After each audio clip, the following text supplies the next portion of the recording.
예수님의 이름으로 기도드립니다. 아멘. 올 연초에 들어서 여전도 헌신 예배드리고 교사 헌신 예배드리고 하는 그 모습을 보니까 우리 더욱더 주님 앞에 헌신이란 것은 다들 잘 알고 계신 것처럼 드릴 헌자 몸 신자로 했습니다. 나의 몸을 들여서 하나님 영광 드러내고 하나님으로부터 귀하게 쓰임받는 믿음의 선한 도구가 되어야 된다 하는 걸 꼭 명심하시고, 우리 모두 다가 오늘 이 시간 교사 헌신 예배로 드려지는데 우리 교사 선생님들 한번 일어서 주시길 바랍니다. 우리 교사 선생님들 바라보면 이렇게 많이 있습니다. 얼마나 많은지 몰라요. 그러니까 우리 교사 선생님들을 위해서 기도 많이 해주시고, 우리 교사 선생님들이 또한 주님 앞에 헌신 봉사 충성하는데 부족함이 없다. 우리 한번 박수로 격려해 주시기 바랍니다. 네, 올 한 해도 열심히 수고해 주시면 감사하겠습니다. 앉아주시면 감사합니다. 그래서 오늘 우리 믿음의 식구들 모두에게 교사라는 직분은 아무에게나 주는 것이 아니라 우리 귀한 은혜인 것이죠. 나에게 그러한 직분을 주셨다는 것은 정말 하나님 앞에 감사하면서 그 직분을 감당하는 길밖에 없다. 그래서 다시 한번 더 깨닫습니다. 오늘 나는 교사가 아닌데 라고 그렇게 생각하실지 모르지만 성경 말씀을 바라보면 우리가 마태복음 마지막 장에 가서 예수님께서 이 분바 모든 것을 가르쳐 지키게 하라 라고 했습니다. 명령입니다. 누구에게든지 가르쳐 지킬 수 있는 그러한 교사의 위치에 있다는 것을 꼭 기억하시고, 나 또한 교사라는 그 신분을 갖고 주위 사람들에게 잘 가르칠 수 있는 저와 우리 고수들 되시기를 주님 이름으로 간절히 부탁을 드립니다. 오늘 우리가 말씀 제목 같이 읽어보도록 하죠. 시작. 네. 하나님께서 나에게 주신 직분은 갈로 열고 뭐라고요? 선물이라고 하는 것을 보게 됩니다. 선물을 바라보았을 때 우리 모든 믿음의 식구들, 선물 싫어하신 분들은 없을 겁니다. 선물 다들 좋아하시죠. 근데 선물을 주었을 때에 그 선물이 나에게 마음에 들었을 때는 참 기분이 좋습니다. 근데 내 마음에 들지 않는, 내가 원하지 않는 선물을 받았을 때는 뭐 이런 거 주죠, 뭘 이런 것밖에 안 주는지 하면서 투덜거리는 것을 보게 됩니다. 아무튼 선물 참 좋아합니다. 나에게 더욱더 어울리는 선물 받으면 그것보다 더 좋은 일이 없습니다. 오늘 이 자리에 앉아 계신 우리 고수들에게 하나님께서 그 놀라운 선물을 다 주셨습니다. 무엇보다도 가장 큰 선물은 구원의 선물, 우리 믿음의 식구들에게 허락하신 것을 보게 된 것입니다. 구원의 선물을 받은 우리 고수들은 거기에다가 덤으로 각자에게, 오늘 우리 교사들에게만 주는 그 직분, 교사 직분이 선물이라고 하지만 우리 고수들에게 또한 주신 귀한 직분이 또한 있음을 성경에서 소개하고 있다는 걸 꼭 기억하시길 바랍니다. 그래서 우리는 아무것도 한 것 없이 예수님의 십자가 덕분에 하늘 영광을 누리게 된 귀한 믿음의 자녀다 라는 것을 잊지 마시길 바랍니다. 우리가 이 세상에서 진정한 믿음의 사람인가 아닌가를, 십자가의 은혜를 아는가 모르는가 하는 것을 판가름난 것을 알 수가 있습니다. 그렇다면 예수님의 피 흘리신 은혜는 하나님의 심판의 자리에서 바라볼 때 그 가치와 귀함이 드러난다 라는 것을 알 수가 있습니다. 그래서 예수님의 은혜는 자기 백성을 하나님 심판에서 구출해 주신, 그래서 심판에서 건져주시고 또한 영원한 생명에 거하게 하신 능력이 되기 때문에 심판으로 멸망받을 수밖에 없고 그 무엇으로도 구출될 가능성이 없는 참으로 비참한 이 세상의 처지를 알았을 때 예수님의 은혜는 그 무엇보다도 크고 귀한 것으로 오늘 이 자리에 앉아 계신 우리 귀한 권속들 모두에게 우리 심령에 자리하고 있다는 것을 꼭 기억하시기 바랍니다. 그래서 예수님의 은혜를 입었다는 것만으로 참으로 마음 벅찰 수밖에 없다는 것이 오늘 우리들의 모습인 겁니다. 그래서 오늘 우리가 이 자리에 나온 권속들 모두에게는 은혜가 참 중요하다는 것을 다시 한번 더 깨닫습니다. 이 시간 우리가 늘 말씀드리지만 세상 것 다 포기하고 나의 그 욕망, 욕심, 그리고 단 하나님 뜻을 이루기 위해서 포기하고 이 자리에 나오셨습니다. 하나님이 기뻐하시는 자리에 나오신 모습 보면 정말 잘한 일인 것이죠. 이런 모습이 하나님 앞에 가는 그날까지는 계속해서 하나님이 기뻐하시는 자리에 늘 머무를 수 있는 저와 우리 권속들이 되어서 하나님께서 주시는 그 은혜의 말씀을 어떻게 해서든지 한 말씀이라도 더 듣고 돌아갈 수 있는 그런 우리가 되어야 된다는 걸 꼭 명심하시길 바랍니다. 하지만 오늘 우리에게 있어서 예수님의 은혜는 과연 그러하냐라고 한번 질문을 던져보자는 것이죠. 내가 하나님의 은혜를 받았다고 하면서도 은혜를 받은 것을 기억한다, 그것을 간직한다, 또한 주위 사람들에게 나눠줘야 된다. 그리고 늘 말씀을 드렸지만 그 은혜를 얼마나 받았고 또한 그 예수님의 은혜는 나에게 얼마만큼 그 비중을 차지하고 있는지, 십자가에서 피 흘리시고 돌아가신 그 은혜가 은혜로서 높임받고 있느냐라는 것입니다. 우리 주님께서 우리에게 주신 귀한 은혜는, 가장 값진 은혜는 십자가 구속의 은혜입니다. 십자가의 은혜인 것이죠. 그 은혜를 받아 누려서 우리는 구원의 반열에 이르게 되었다는 것입니다. 모르긴 몰라도 그렇지 못하다는 답을 내릴 수밖에 없는 것이 오늘 우리들의 현실의 믿음의 조서입니다. 높임 받기는커녕 멸시받는 것은 아닌지 깊은 생각을 해봐야 할 것이다 라는 것인데, 저와 우리 귀한 믿음의 권속들은 예수님의 은혜가 아니었다면 영원한 멸망의 고통에서 태어날 수 없는 그런 사람들이다. 이걸 꼭 명심하시기 바랍니다.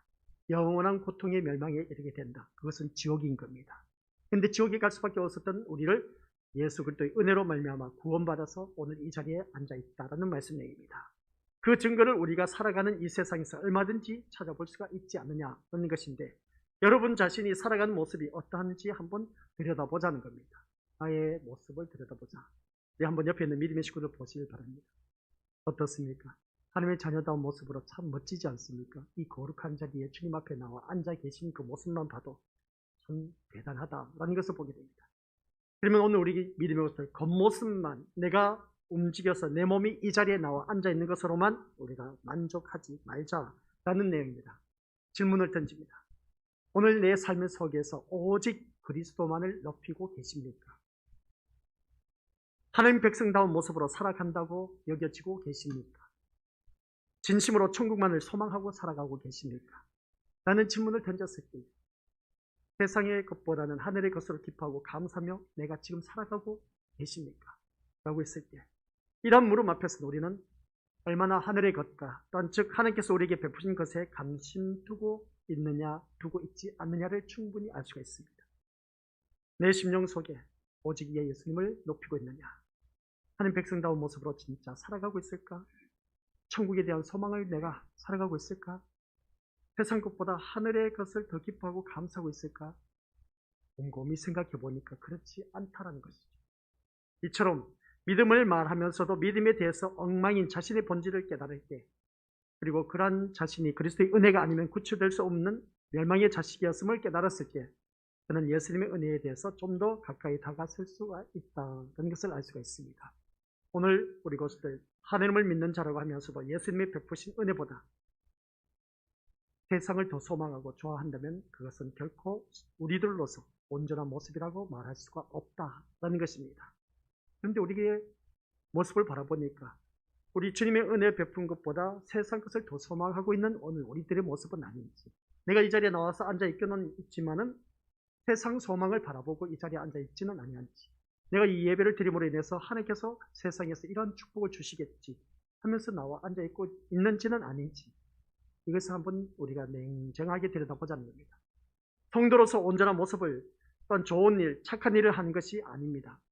윤리와 도덕으로 우리가 세상에서 구별된 것은 또한 아닌 겁니다. 이러한 것들은 세상 사람들이 더 잘하고 있다는 것이죠. 만약 하나님께서 윤리와 도덕적인 행위를 기준으로 우리를 세상에서 구분하려고 하신다면 엄청난 혼란에 빠질 수밖에 없을 겁니다. 그 이유는 여러분들이 잘 아실 것이라는 것이죠. 도덕 윤리는 예수님의 은혜에 대해서 무지한 자라 할지라도 얼마든지 보여줄 수 있는 것이기 때문이다 라는 것을 알 수가 있습니다. 무슨 말이냐면은 이 세상 사람들 통해서 윤리 도덕적으로 오히려 교회에 다니는 사람들보다 더 바람직하고 깨끗하고 정직한 사람들이 얼마나 많은지 모릅니다. 그런데 교회에 다니는 사람이 세상 사람들보다 못한 일들이 참 많다는 것이죠. 그런 윤리 도덕적으로 또한 내가 살아가는 내 양심을 통해서 바람직하고 정직하고 깨끗한 삶을 살아가는 것, 믿지 아니한 사람이 더 깨끗하고 정직하고 반듯한 사람들이 참 많이 있다는 것, 그런 그 모습을 바라봤을 때 우리가 세상에서 구분되어지는 것은 그리스도의 은혜를 아는가를 기준으로 하고 있는 것을 바라보게 됩니다. 내가 신자인가 아닌가, 그러니까 하나님의 자녀인가 아닌가의 그 여부는 그리스도의 은혜를 아느냐 모르냐가 참 중요한 겁니다. 내가 그리스도의 은혜를 알고 있다면 우리 것들 살아가는 모든 삶 속에서 세상 윤리 도덕적으로나 정직하고 반듯하고 진실된 그런 삶은 기본적으로 우리가 깔려져 있어야 되는데, 그 기본적인 것도 깔려져 있지 않는 상태에서 예수님의 은혜를 사모한다 하니까 뭔가 어불성설이다 라고 해도 과언이 아닌 것을 보게 됩니다. 하나님의 자녀인 오늘 내가 하나님의 자녀로서 정말 세상 사람과 다른 것이 무엇일까, 그런 것을 바라보았을 때 오늘 이 자리에 앉아 계신 우리 것들 모두 다가 그 세상 사람들보다 더 무엇보다도 나은 모습이 나에게 있어야 된다는 거예요. 그게 바로 오늘 교사 헌신 예배를 드리면서 그 아이들보다 뭔가 더 나은 모습이 나에게 있어야 되는데, 신앙적으로나 모든 면에 있어서 내가 알고 있는 것을 통해서 또 아이들에게 가르쳐 줘야 되는데 가르쳐 줄 것이 없어. 또는 교사로서의 그 투명을 바라보았을 때 세상 사람들과 비교해 보면 그 사람들과 내가 좀 부족한 것이 많아. 부족한 것이 많다는 것은 세상 사람들이 오히려 더 정직하고 깨끗하고 반듯하게 살아가는데, 교사인 나, 교회 다니는 내가 교사로서 그 역할을 감당하고 있는데 그 사람들보다 못하다면 아이들에게 무엇을 가르칠 수 있을까라는 생각인 것이죠. 그래서 오늘 이 말씀을 통해서 하나님의 은혜 역시 우리의 일과 상관이 없는 그런 은혜여야 한다는 것을 다시 한 번 더 깨닫습니다. 무슨 말씀이냐? 하나님의 은혜라고 했을 때 내가 잘 되고 형통하고 가족 식구들이 뭐든지 잘 되고 모든 자녀들이 출세하고 그리고 또 잘 돼가는 모습 볼 때 이건 전적인 하나님의 은혜라고 그렇게 고백을 할 수가 있습니다. 이것 또한 전적인 하나님이 하신 일이라고 그렇게 고백을 합니다. 근데 내 자녀가 잘 되지 못하고 가정이 불화가 있고 좋지 못한 일들이 가정에서 계속 일어납니다. 아프지도 않는 사람이 그냥 평소에 그 건강하게 지내던 사람이 아프고 있는 것을 보게 됩니다. 믿는 집안에 이런 일들이 일어났을 때 이게 은혜라고 말할 수가 있을까? 뭔가 불협화음이 있고 그리고 어떤 깨트려지는 그런 삶을 우리가 가정에서 경험할 때, 그러면 우리는 이것이 바로 하나님의 은혜냐, 이게 하나님이 하신 일이냐 라고 했을 때 쉽게 답변은 못한다는 것입니다. 이 자리에 우리가 물으면은 하나님의 은혜라고 하나님이 하신 일이라고 그렇게 고백하지만 내 마음 밑바탕에는 그렇지 않다는 것이죠. 그것을 인정하기 싫다는 겁니다. 우리 가정에는 뭐든지 다 잘 돼야 돼. 뭐든지 건강해야 되고 하는 모든 일들이 형통해야 돼. 라고 하는 것이 기본 전제하에 깔려져 있는 것을 보게 됩니다. 그랬을 때 우리는 이것은 하나님 하신 일이라고 하면서 또한 이것은 하나님이 우리에게 베풀어 주신 은혜라고 그렇게 말할 수 있는 것을 보게 됩니다. 누구든지 잘 되면 그렇게 말할 수가 있습니다. 못 되면은 그게 바로 하나님 하신 일이라고 쉽게 말을 못합니다. 은혜라고도 더 말을 못한다는 것이죠. 바로 그것을 말하고 있는 것입니다. 다시 말해서 세상에서 우리의 일을 도와주고 이루어지는 은혜가 아니라 세상이 알지 못하고 인정도 하지 않고 무시해버리는 심판에서 구출하신 은혜를 말하고 있는데, 그럼 세상이 알지 못한 그 은혜가 우리 믿음의 것들은 이 자리에 우리 것들에게 주어지고 있다는 겁니다. 우리 곧 있으면 심판이 주어집니다. 주님 다시 오실 날이 되면 심판이 주어집니다. 믿는 자에게는 구원의 반열에 이르지만 믿지 아니한 자들에게는 멸망의 심판에 이르게 됩니다. 그러면 그들은 영원한 불타는 지옥에 던져지는 겁니다. 이것을 세상 사람들은 웃기는 소리 하지 말라는 것이죠. 두고 봐야 알지. 그렇게 말을 합니다. 이 세상이 다라는 겁니다. 그러나 우리는 차후의 세계, 사후의 세계를 알고 있습니다. 죽음 이후의 세계를 알고 있기 때문에 이것을 바로 우리는 그 구원의 반열에 있어서 하나님께서 나를 구출해 주시는, 구원해 주시는 은혜를 우리가 받아 누리고 있다는 것을 알고 있다는 것이죠. 따라서 은혜를 아는 자는 필히 이 세상을 하나님의 심판, 우리가 하나님의 심판했을 때 무엇으로 다스리신다? 공의와 정의로 다스리신다라고 했습니다. 그래서 오늘 우리 것들에게 제가 늘 저번 시간에도 말씀드렸지만 하나님께서 우리에게 공의로 심판하는 모습은 어떻게 알 수가 있다? 내가 주위 사람들과 얼마만큼 화목하며 지내고 있느냐, 이것을 바로 봤을 때에 화목하지 못했을 때 내가 지금 공의의 심판을 받고 있다라는 증거. 그리고 또한 우리가 그 공의의 결과는 우리 믿음의 것들 다들 알고 계신 것처럼 오늘 새벽에도 말씀드렸습니다. 평안과 안전이라고 했습니다. 내 심령 속에 평안이 없고 안전이 없다면 내가 지금 공의의 심판을 받고 있다라는 사실을 꼭 기억하시길 바랍니다. 그래서 하나님께서 이 세상을 하나님의 심판으로 공의와 정의로 다스리고 계시는데, 이런 계획 안에서 우리가 바라보게 되는 것을 볼 때, 그리고 또한 세상에 의미를 두지 않게 되는 것을 알 수가 있습니다. 그리고 우리가 마음에 늘 평안이 차고 넘치고 안전하다라고 했을 때는 이 말씀 우리가 예레미야 우리가 32장 17절 말씀이라고 했는데, 하나님의 은혜 가운데 공의와 정의로 심판을 받고 있다면 이런 마음으로 가득 찬 우리들, 하나님 앞에 더욱더 은혜롭고 또 감사할 수밖에 없는 그런 모습을 알 수가 있습니다. 세상에서 의미를 두지 않는다고 해서 우리가 세상의 모든 것을 팽개치고 떠나라는 것은 아닌 겁니다. 우리 다들 그러지 않습니까? 세상 모든 것을 팽개치라, 이것은 아닌 겁니다. 우리 세상 속에 나아가서 살아가야 됩니다. 또는 우리가 세상 속에 살아가고 있는데 세상에 소망을 두지 말라는 것이죠. 그런데 우리는 천국에 대한 소망보다는 지금 현실 우리들의 모습을 보면 세상에 더 소망을 두고 있다는 사실입니다. 우리 한번 옆에 있는 것들에게 물어보시기 바랍니다. 세상에 더 큰 관심이 있습니까? 천국에 대한 더 큰 관심이 있습니까? 물어보면 두말할 것 없이 이 자리에서는 다들 천국에 대한 관심이 더 크다고 말할 수가 있음을 보게 됩니다.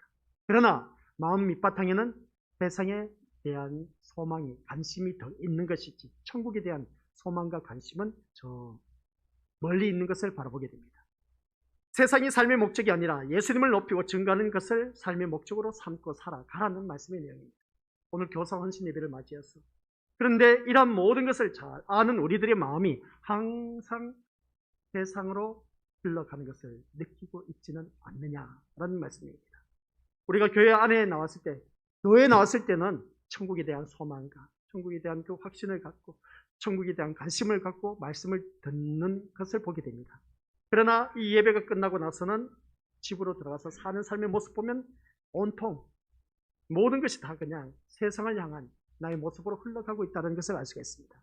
세상에 대한 관심을 갖고 있고 세상에 대한 그 소망을 갖고 있는 것을 보게 됩니다. 예수님의 은혜로 살아야지 하면서도 우리 마음 한구석에는 세상을 포기하지 못하고 세상 것에 희망을 두는 본질이 아직도 우리 심령 속에 발견되고 있다는 것이죠. 예수님의 은혜와 사랑을 잃어버린 흔적이 수시로 우리에게 보여지고 있다는 것을 알 수가 있습니다. 우리가 본인 말하지 않아도 잘 아시지 않습니까? 본인 스스로도 이 시간에는 천국에 대한 소망이 있어서 세상 것을 포기하고 이 자리에 나와서 앉아 있습니다. 이 한 시간에 우리들의 마음 자세가 항상 하나님을 향해 있다면 얼마나 좋을까. 근데 교회 문 밖을 나서고 보니까 이러한 말씀은 싸그리 다 사라져버리고 이제 세상에 대한 온통 관심과 거기에 대한 모든 것에 소망을 두고 있는 것을 우리가 알 수가 있습니다. 이러한 자기 백성에게 대해서 하나님이 어떻게 일하시는가를 우리가 그동안 루키서를 통해서 들어왔습니다. 하나님은 돌아오게 하시는 분이라는 것입니다. 그래서 루키서를 바라보니까 돌아오라는 것입니다. 돌아와. 제일 잘 알고 있는 돌아온 탕자 알지 않습니까? 아버지의 재산 분배를 받아서 어떻습니까? 돈으로 바꿔서 이웃나라에 가서 흥청망청 다 탕진해 버렸습니다. 나중에 보니까 알거지가 되었던 것이죠. 내가 이렇게 살다 보니까 이제 굶어 죽겠다는 것입니다.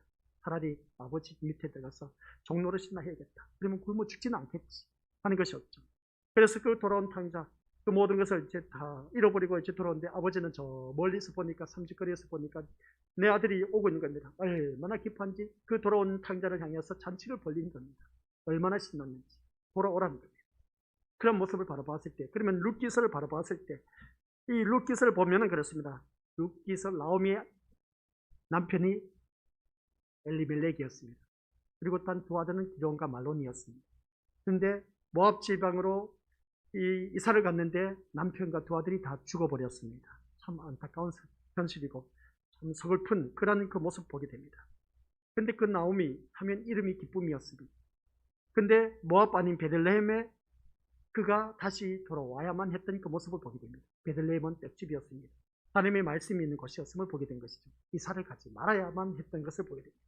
잠시 잠깐 베들레헴에서 가뭄이 있어서 이웃나라 지역 모압 지역으로 이사를 갔다 보니까 가족 식구 남편 아들 다 잃어버리고 나중에 며느리만 데리고 돌아온 것을 보게 됩니다.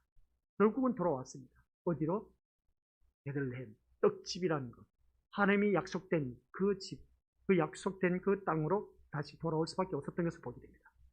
우리는 여기서 바라봤을 때 우리 믿음들 세상이 아닌 그리스도 안에 있어야 한다는 것을 다시 한 번 더 깨닫게 되는 것입니다. 그래서 나오면 결론은 자기가 살던 그 베들레헴으로, 베들레헴 하나님의 말씀이 있는 곳으로, 떡집, 생명의 떡이 있는 곳으로 돌아오게 되었다는 것을 보게 됩니다.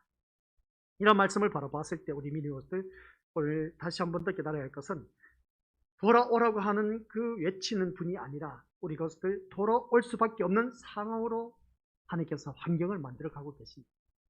이걸 아셔야 됩니다. 우리가 격길로 빠졌습니다. 그러면 빨리 돌아오라고 주변 사람들을 통해서 너 왜 그렇게 신앙생활 하냐? 그렇게 하면 안 돼. 하고 우리가 건면해 주시지 않습니까? 나도 그러면 안 돼. 더 큰 면 맞기 전에 빨리 들어와야 돼. 하고 그렇게 말을 하지만은 그러나 그는 깨닫지를 못합니다. 깨닫지를 못한데 나중에 이 일이 터졌습니다. 하나님께서 그 모습을 바라봤을 때 돌아오라고 주위 사람들 통해서 건면의 말씀 주었음에도 불구하고 돌아오지 않았습니다. 근데 막상 내가 그 어려움을 직면하고 보니까 돌아오라는 것은 하나님께서 돌아올 수밖에 없도록 그 상황을 만들어가고 계신다라는 사실. 오늘 이 자리에 앉아 계신 우리 것들이 바로 그런 자가 되지 마시고 얻어터지고 나서 돌아오는 것이 아니라 우리가 일찌감치 깨닫고 돌아오는 그런 자면 얼마나 좋을까 이것을 보게 됩니다. 그래서 우리가 로마서 8장 38, 39절 말씀 같이 읽어보도록 하겠습니다. 시작. 내가 확신하노니 사망이나 생명이나 천사들이나 권세자들이나 현재일이나 장래일이나 능력이나 높음이나 기쁨이나 다른 어떤 피조물이라도 우리를 우리 주 그리스도 예수 안에 있는 하나님의 사랑에서 끊을 수 없으리라 고 말씀하십니다. 우리 주 예수 안에 있는 하나님의 사랑에서 끊을 수가 있다 없다? 없다라는 겁니다. 사실 우리는 이 말씀에 계시된 하나님으로 인해서 그리스도 예수 안이라는 것이 가능하게 된 사람들. 그런데 한번 예수 안에 있게 되었다고 해서 그것으로 인해서 끝난 것이 아니란 것이죠. 왜냐하면 우리의 본질이 예수 안보다는 세상 안을 더 선호하고 더 소망하고 더 사모하기 때문에 그렇습니다. 우리가 그러지 않습니까? 말씀 은혜 받았을 때 말씀 안에서 산다고 그래 말씀대로 살아야지 하면서 막 열심을 품고 있습니다. 근데 어느 한 시간이 흐르고 하다 보니까 세상이 더 좋아. 그래서 세상을 흘러가서 세상 안에서 더 선호하고 세상 것을 더 사모하는 것이 우리들의 모습이 아니냐는 겁니다. 결국 항상 예수 안에서 뛰쳐나가려고 하는 우리들의 그 근성. 그런데 우리를 붙들어 놓는 능력의 손이 있기 때문에 오늘 우리에게 예수님 안이 가능할 수 있었다는 것을 보게 됩니다. 그래서 예수님 안에 있는 그것이 가능한 모습이 오늘 내가 이 자리에 나와서 예배드리고 있다는 것입니다. 그리고 보면 우리 믿음의 것들은 예수 안에서 살려고 하는 그 의욕이 대단하다. 그래서 보게 됩니다. 이 자리에 나오지 못하신 분들은 그렇지 못하다는 것입니다. 결국 믿음과 우리 믿음 늘 주관장하고 있지 않습니까? 행함이 없는 믿음은 죽은 믿음이라고 했습니다. 이 자리에 나온 모습 보면 정말 잘하셨습니다. 이 자리에 나온 우리 것들은 다 영생의 그 소망을 갖고 있습니다. 영원토록 사는 그 천국에 대한 소망을 갖고 있습니다. 그런데 천국이 또한 모든 것에 대해서 우리는 할 말이 너무나 많지만 어떻게 보면 믿음, 영생, 천국 할 말이 없는 사람들임을 보게 됩니다. 왜냐하면 다만 감사할 것밖에 없는 우리들의 인생이라는 거죠. 그런데 하나님은 그것으로 인해서 기뻐하신다는 겁니다. 감사하면서 살아야 할 우리들인데 그래서 우리들에게 믿음과 영생, 천국에 대한 말씀을 늘 들려주고 있는데 근데 우리 것들은 거기에 대해서 감사하지도 않는 그 모습 보면 참 안타까운 현실입니다. 그나마 그 말씀을 듣고 있는 오늘 이 자리에 앉아 계신 우리 건속들은 하나님께서 기뻐하신다는 겁니다. 하나님이 베푸신 것에 대해서 감사하라는 것이죠. 우리가 살아가는 모든 삶 속에서 내가 얼마만큼 감사하면서 살아가고 있느냐. 지금 하나님께서 나에게 건강을 주셨습니다. 그리고 또한 나에게 또한 하고 싶어하는 일들을 할 수 있도록 모든 것을 여건을 다 허락해 주셨습니다. 그러면 우리는 거기에 대해서 얼마만큼 감사하고 있는지 나는 내세울 것이 없는 사람인 것을 깨달으라는 겁니다. 내가 한 일이 없고 다 누가 하신 일이다. 모든 것이 다 하나님이 하신 일이었다. 이런 것을 알 수가 있습니다. 우리 소리는 사실 바랍니다. 모든 것이 다 하나님 하신 일입니다. 그렇게 고백은 하고 있지만 사실은 내 마음 밑바탕에는 내가 앞서 있는 그 모습 보게 됩니다. 오전 시간에도 말씀드렸지만 자기 의를 내세워서는 절대로 우리가 천국에 들어갈 수 없다고 했습니다. 오늘 오후 이 시간에도 우리 믿음의 것들 신자는 모든 것이 하나님의 은혜라는 고백 속에서 교만이라는 말 그게 계속해서 마음 한바탕에서 싹이 트고 있다는 것을 보게 됩니다. 그것을 잘라내버리고 뿌리째 뽑아 없애버려야 되는데 그러지 못하다는 것입니다. 그래서 우리들의 고백 속에 교만이 사라지는 사람이라는 것은 어느 누구든지 우리가 늘 염두에 두고 살아가야 되는데 그런데 그 교만이 사라지지 않고 있음을 보게 됩니다. 내가 뭔가 남들보다 잘하고 있어. 신앙생활도 잘하고 있습니다. 남들보다 많이 알고 있습니다. 남들보다 갖고 있는 것이 더 많습니다. 소유한 것 그리고 어떤 모든 것 누리는 걸 바라보면 다른 사람들보다 나 뭔가 모르게 자신도 모르게 이미 교만에 싹이 트고 있다는 것을 보게 됩니다. 그런 모습을 바라봤을 때 우리 믿음의 것들 자신을 한번 다시 점검해 볼 수 있는 그런 자가 되어야 됩니다. 사실 우리는 자기 스스로의 힘으로는 살아가는 사람이 아닌 겁니다. 내 힘으로 살아갈 수 있는 사람 손들어 보라는 것입니다. 에이 목사님 저 혼자로도 얼마든지 살아갈 수가 있어요. 아니요. 우리 믿음의 것들 살다 보면 이런 이야기 하다 보면 좀 그렇지만 식사들 다 하셨죠? 하셨습니까? 못 하셨습니까? 배가 부릅니까? 안 부릅니까? 배가 부른 분들도 있고 딱 알맞은 분들도 계실 겁니다. 그러면 하루에 변을 얼마만큼 보고 계시냐는 것이죠. 변비가 걸려서 변을 보지 못했을 때 그때 그 고충 다들 경험을 해보셨죠. 그 고충이 얼마나 큰지 모릅니다. 그것 하나 내 힘으로 못한다는 것이죠. 그래서 우리가 무엇을 하든지 하나님 앞에 기도를 하자는 겁니다. 소변을 볼 때나 대변을 볼 때나 무엇을 할 때나 우리가 내 힘으로 할 수 있는 것은 아무것도 없어요. 하나님께서 도와주셔야만 할 수 있다는 겁니다. 그런데 우리는 내 힘으로 뭔가 막 힘쓰고 애쓰고 해봐도 안 된다는 것이죠. 하나님, 내가 우리가 대변 볼 때 변비 걸려서 우리 변을 못 볼 때 얼마나 고통스러운지 모르겠어요. 그때 우리가 하나님을 찾았어요. 하나님, 이거 변 좀 나오게 해달라고 막 변기에 앉아있지만 쉽게 안 나온다는 것이죠. 그래서 그때 하나님의 도움을 구하는 겁니다. 어쩌겠습니까?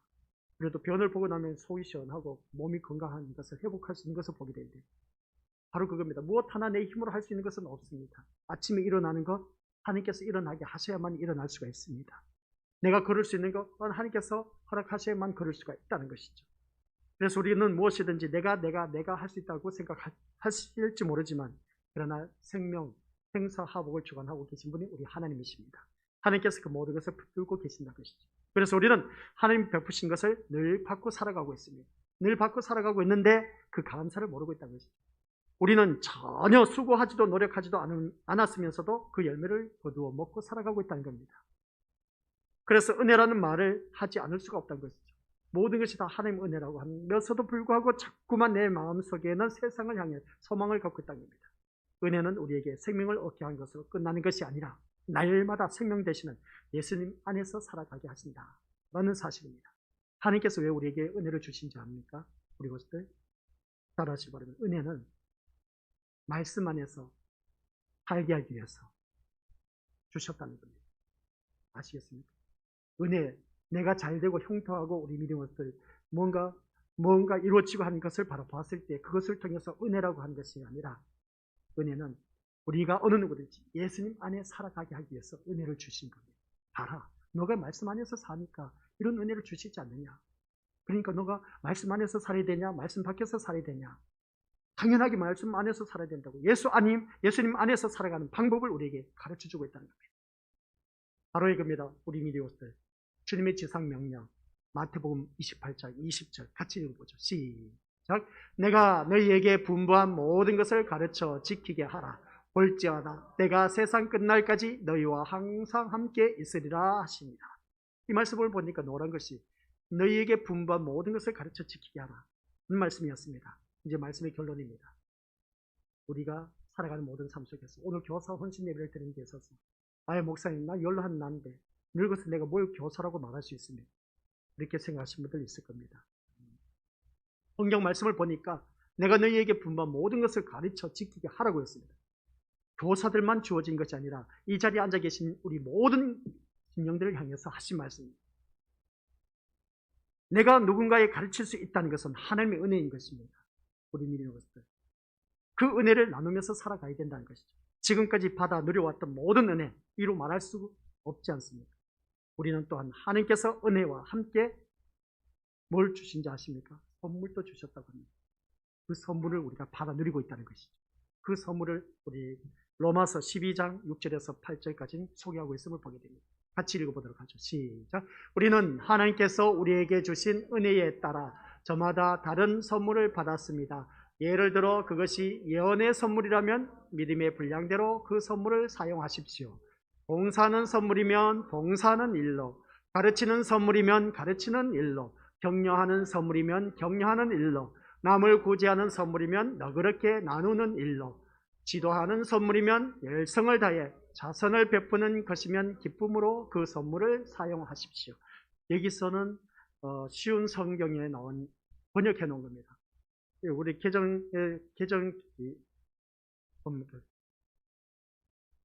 개정개혁판이죠. 개정개혁판에 바라보면 성경은 뭐겠습니까? 거기에서는 말씀하고 있는 것이 여기서는 선물이라는 단어를 사용했지만 거기는 은사라고 표현하고 있습니다.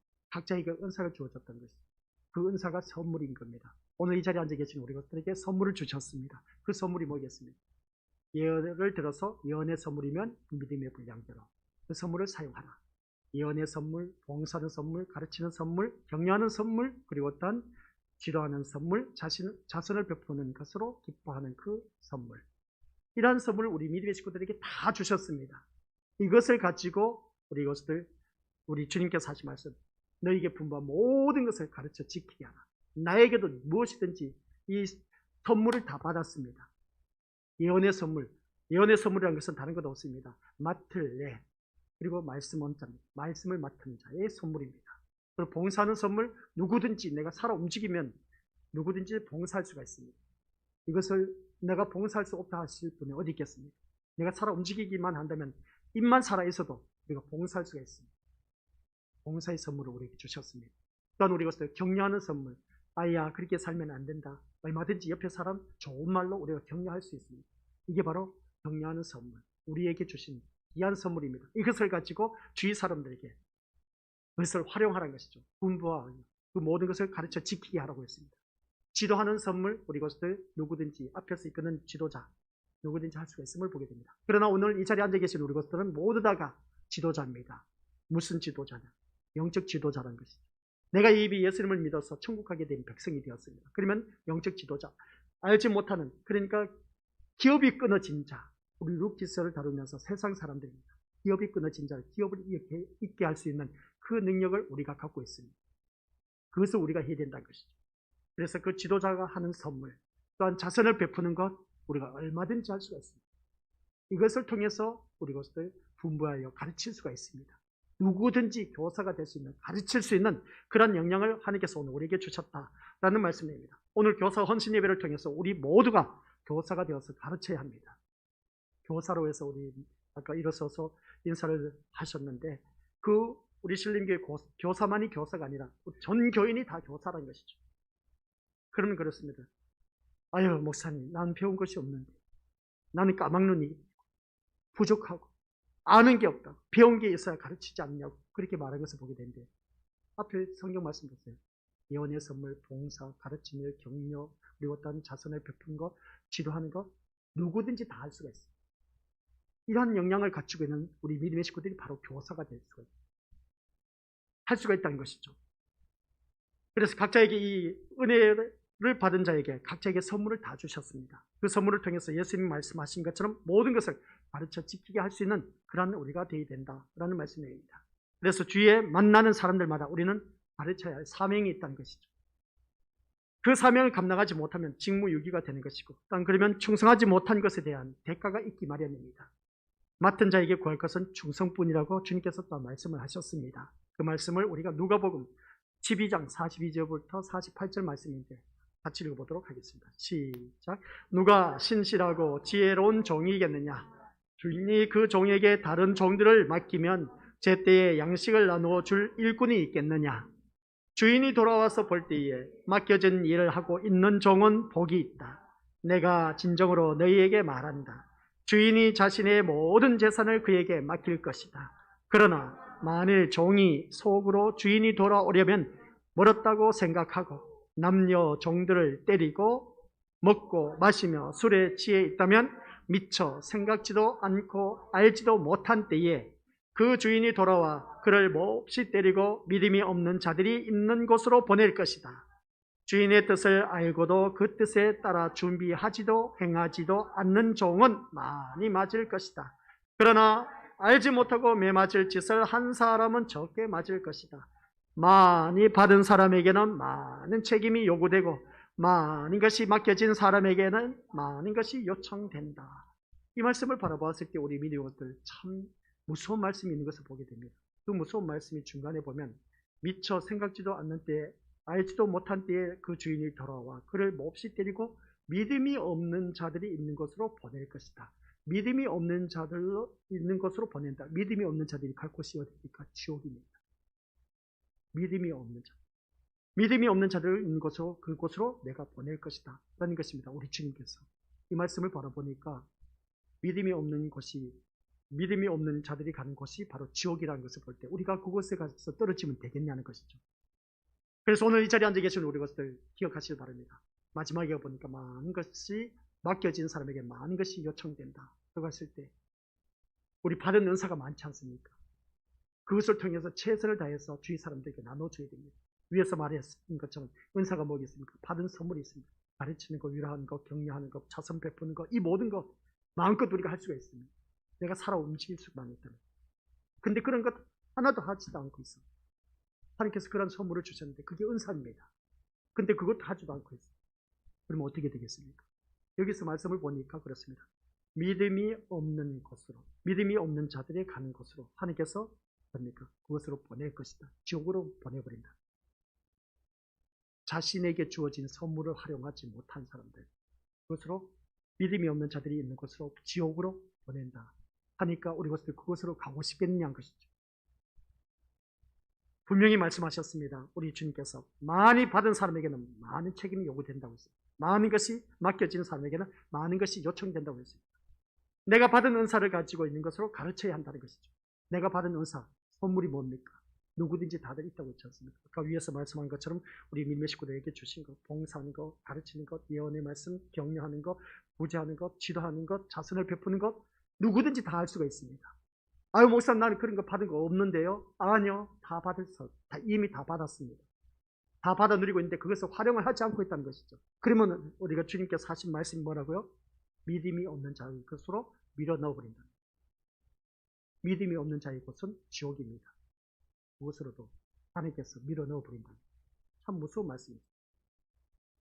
주님이 언제 오실지 미처 생각지도 않고 알지도 못한 때에 그 주인이 돌아와서 그를 몹시 때리고 믿음이 없는 자들이 있는 것으로 보낼 것이다라는 말씀에 우리 귀를 기울이시길 바랍니다. 믿음이 없는 자들이 갈 곳은 지옥밖에 없다는 것. 우리는 그러한 자가 되어서는 안 된다는 겁니다. 그렇다면 어떻게 가르치느냐가 교사가 아닌 성도들은 삶 속에서 빛의 특성은 어두운 것을 밝히는 것이라고 했습니다. 복음의 특성은 짠맛을 내고 부패해져가는 것을 방지하는 특성이 있다고 했습니다. 하나님 백성으로서의 자녀의 특성은 생명이 되신 예수 그리스도 내 심령 속에 있습니다. 그것을 통해서 나를 통해 예수님을 나타내는 것입니다. 그래서 주위 사람들에게 최선을 다해서 자선을 베푸는 것, 하나님의 이름으로 자선을 베푸는 것, 그리고 섬기는 것, 돌봐주는 것, 격려하는 것, 위로해주는 것, 다독거려주는 것, 이 모든 것 누구의 이름으로 나를 나타내지 말고 모든 사람이 나를 바라봤을 때 아예 나에게 왜 이러냐고 예수님이 내 심령 속에 계셔서 이렇게 하라고 하답니다. 그래서 저는 예수님 때문에 하고 있어요. 이렇게 말할 수가 있어야 된다. 하나님 자녀의 생명의 특성이 바로 그겁니다. 모든 사람이 나를 보면 하나님을 보는 것 같다고, 예수님을 보는 것 같다고 말을 들을 때 그 사람은 제대로 믿지 않는 자들에게 가르치는 것입니다. 믿지 않는 자들에게 가르치는 것은 교회에 나와서 교사들만이 어린아이들 가르치는 것이 아니라 세상에 나가서 세상 사람들을 향해서 내 삶을 통해서 가르치는 것입니다. 바로 내가 교사라는 것이죠. 그래서 우리가 세상 사람들에게 본이 되는 삶을 살아야 된다라고 하지만은 그러나 사람들은 각자가 또 다 살아가는 삶의 모습이 다 다릅니다.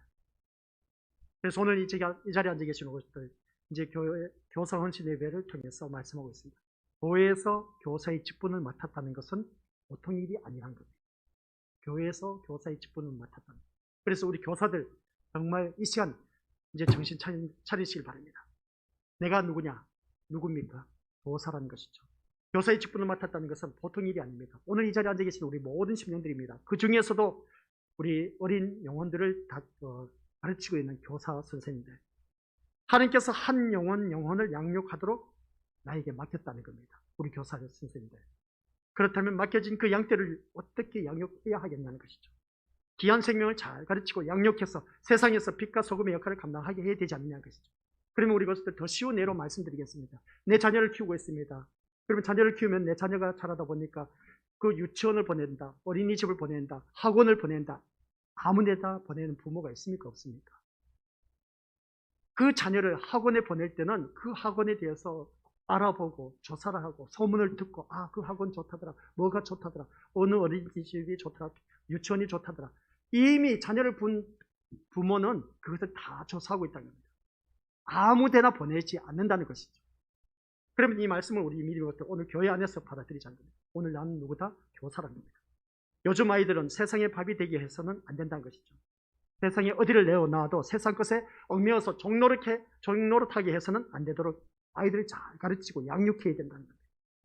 세상을 정복하고 다스릴 수 있는 믿음의 자녀로 가르칠 때에 하나님이 기뻐하신다는 것이죠. 이것은 누구나 다들 잘 알고 있는 내용이지만 오늘 우리 것을 자녀를 둔 부모가 아무에게나 자녀를 맡기지 않는 것과 똑같습니다. 그렇듯이 교회에 나오는 귀한 자녀들, 우리 교사 선생님들 정말 교회에 나오는 우리 귀한 이 학생들, 자녀들, 어린아이들 하나님께서 우리 교사들에게 맡겼습니다. 하나님께서 그 귀한 어린 생명들을 우리 교사 선생님들에게 맡깁니다. 그러면 그 아이들을 한 명 한 명을 내가 교사로서 얼마만큼 잘 가르치고 있냐는 것입니다.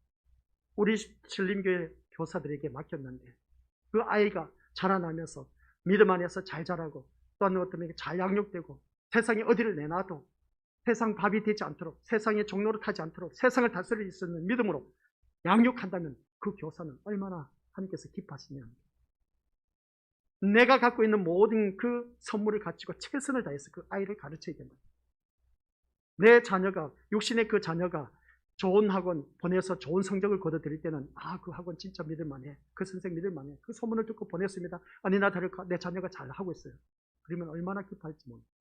그런 것처럼 하나님께서 오늘 귀한 자녀들을 세상에서 얼마든지 놓을 수가 있어요. 이 시간 끝나고 나면 3시에 되면 우리가 아이들 이제 예배가 있어요. 그 자녀들을 세상에서 놓을 수 있는 그런 자녀들을 하나님께서 우리 신림교에 불러 모아주셔서 우리 교사들에게 각자에게 맡기셨습니다. 그러면 교사들에게 각자에게 맡겼다면 우리 교사들은 그 어린 영혼들을 어떻게 가르쳐야 되겠냐. 하나님께서 오늘 그 자녀를 나에게 맡겼다는 거예요. 우리 교사가 아닌 우리 믿음의 어르신들은 집에 가면 세상 사람들, 우리 믿음의 식구들에게 맡겨놓았습니다. 그러면 내가 어떻게 그 사람들을 대해야 되겠느냐는 거죠. 형김의 자세로 최선을 다해서 천국에 대한 소망을 갖도록 예수님을 알려주는 그런 자가 되어야 되지 않겠냐는 겁니다. 우리 교사들은 바로 오늘 하나님께서 그 많은 아이들 뽑아서 더군다나 이 코로나19 시국에 대부분 부모님들이 안 보냅니다. 그런데도 불구하고 우리 신림교회 아이들 바라보면 교회에 나오고 있습니다. 그 자녀들을 불러서 우리 신림교회 교사 선생님들에게 한 명 한 명씩 맡겼습니다. 그러면 그 아이들을 잘 양육해야 되지 않겠냐. 하나님 앞에 가서 책망 들을 일이 없어야 되지 않겠냐. 그 귀한 생명을 나에게 맡기셨는데 그렇다면 선생님들은 어떤 마음으로 우리가 아이들을 가르쳐야 할까? 예수님께서 분명히 말씀하셨습니다. 많이 받은 사람에게는 많은 책임이 요구되고 많은 것이 맡겨진 사람에게는 많은 것이 요청된다 라고 했습니다. 하나님으로부터 받은 것이 많습니까? 하나님께서 많은 것으로 나에게 맡기셨습니까? 그렇다면 미처 생각지도 못한 때에 주님이 오시면 보란듯이 내가 주님 앞에 내어놓을 수 있는 저와 우리 선생님들과 우리 또한 모든 성도들이 되시기를 주님 이름으로 간절히 축원드립니다. 아버지 하나님 은혜 감사드립니다. 오늘 또한 교사 헌신 예배를 통해서 우리에게 맡겨진 귀한 생명들이 있습니다. 믿는 자든 믿지 않는 자든 오늘 또한 우리가 먼저 하나님을 믿는 믿음의 자녀들 우리 주님의 지상명령 분부하여 가르쳐 지키게 하라고 했습니다. 가르칠 수 있는 그 교사의 특권을 우리에게 허락해 주셨다는 사실, 교회 안에서 우리 교사들만이 주어진 사명이 아니라 교사의 직분이 없다 할지라도 우리에게 이미 선물을 주신 은사를 주신 것을 통해서 세상 사람들 우리가 가르치고 지키게 할 수 있는 그런 교사의 위치에 있다는 것을 잊지 말게 하옵소서. 아버지 하나님께서 주신 귀한 직분 헛되이 보내지 말게 하여 주옵시고 많은 어린 생명들 또한 우리 신림교회에 보내주셨습니다. 그 어린 생명들 우리 교사들은 정말 깨어있어서 그 한 영혼을 위해서 마귀의 밥이 되지 않도록 세상을 정복하고 다스릴 수 있는 믿음의 자녀로 양육할 수 있는 가르칠 수 있는 그런 우리 선생들이 되어서 그 아이가 자라나 나중에 하나님 앞에 이르렀을 때 많은 칭찬과 위로와 상급을 받아 누릴 수 있는 우리 교사들과 그 어린 생명들이 되게 하옵소서.